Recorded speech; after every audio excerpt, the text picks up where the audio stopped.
Kutokea Micheweni hapa Pemba, mgombea rais kupitia tiketi ya Chama cha Mapinduzi Dr. Hussein Ali Mwinyi ametangaza vipao mbele vyake 10 ambavyo vinakwenda kugusa kwenye masuala ya usafiri, masuala ya chakula na masuala ya mafuta na gesi. Na hapa mgombea rais kupitia tiketi ya Chama cha Mapinduzi anazungumza na wana Micheweni kwenye ufungaji wa kampeni hapa Pemba. Hizi ripoti za IOTV pamoja na millardayo.com. Mimi naitwa Setiziday. Tutakuwa tuna bandari 3 kuu, ya Mkoani kwa upande wa kusini, ya Wete kwa upande wa kaskazini na ya Shumba kwa upande vile vile wa kaskazini. Shumba itakuwa ni ndogo ya hapa kati ya zaidi ya Mombasa na Pemba, lakini bandari ya Wete na bandari ya Mkoani zitakuwa ni bandari za kimataifa kwa meli zinazotoka nje ya nchi. Eneo la 5 ni uhifadhi wa mafuta ya petroli na diesel. Moja ya sababu ya upandaji wa bidhaa ni kwa sababu ya bei za mafuta. Unapokuwa bei za mafuta zimepanda, wasafirishaji wanapandisha bei za usafiri.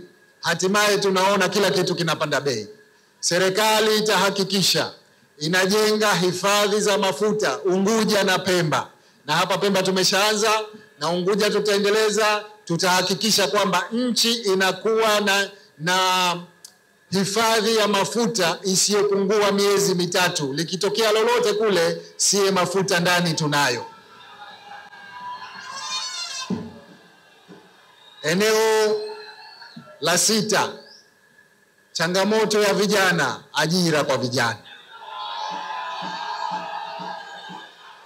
Ndugu zangu, ilani yetu inasema katika kipindi kijacho cha miaka 5 tutatengeneza ajira 350,000. Lengo letu ni kuajiri watu hawa katika maeneo 3. Eneo la kwanza ni serikalini. Katika serikali tutaajiri hususan katika sekta ya elimu, walimu wa kutosha. Tutaajiri katika sekta ya afya, wafanyakazi wa afya wa kutosha. Na meli yetu ya MV Mapinduzi 2 tayari imeshatengenezwa, karibu itaanza safari zake. Kwa hiyo tunachosema ni kwamba tatizo la usafiri wa Unguja Pemba, Unguja Tanga au hata Unguja Mombasa litapata mwarobaini sasa kwa utaratibu mpya wa kuliwezesha shirika letu la meli Zanzibar kununua vyombo vyake ili waweze kushirikiana na sekta binafsi katika usafiri. Ndugu zangu, nimesema niaseme maeneo haya 10 kwamba ndio tumeyawekea kipaumbele katika awamu ijayo, na tunakuombeni mturudishe madarakani ili tuweze kuyafanyia kazi. Sisi tukiahidi tunatekeleza.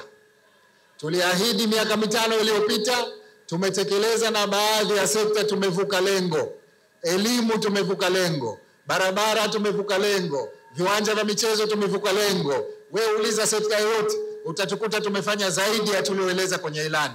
Na ilani ya safari hii 2025-30, haya yote niliyoyaeleza tumeweka na takwimu. Nina imani tutavuka malengo ili tufanye vizuri zaidi.